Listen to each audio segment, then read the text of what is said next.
Hi, it's Jen with Spirited Saturdays, and this week we are continuing our rotation on loss, and we are talking specifically about your own process, going through your own process with loss. One of the most beneficial parts of going through a loss of any kind is your ownership of that process. The thing about the loss is that it allows you to define who you are in the aftermath of the loss. It's a unique spot to be in because you get to come into your own in a way that you might never have had to do before. Ultimately, what it can bring us is a heightened understanding of who we are and why we are who we are.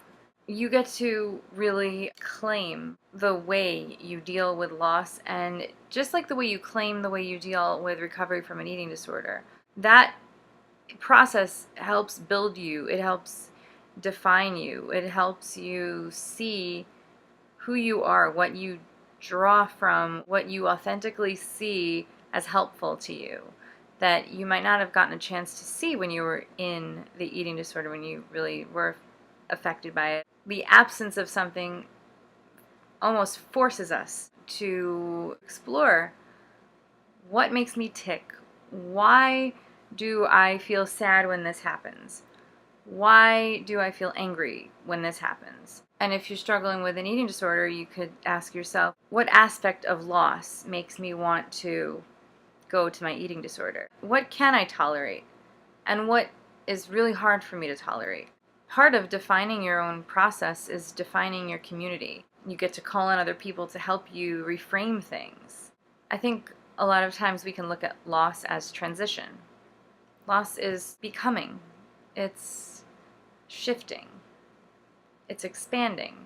Sometimes we have to get knocked off of our equilibrium to propel ourselves forward in ways that we would not have otherwise been prompted to, because we would have been too stuck in fear of losing, or just too stuck in fear.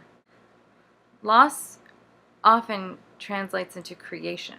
When we lose, if we channel those feelings into healthy things, we often create. Loss often translates into exploration. I lost something, someone, I lost a role. Well, who am I then? What else can I pull from? How do I define myself? How am I whole? What makes me me? And why is that enough? Because that is enough. Own your story and tell your story if so inclined. And know that we all share this experience. That is all. Take care.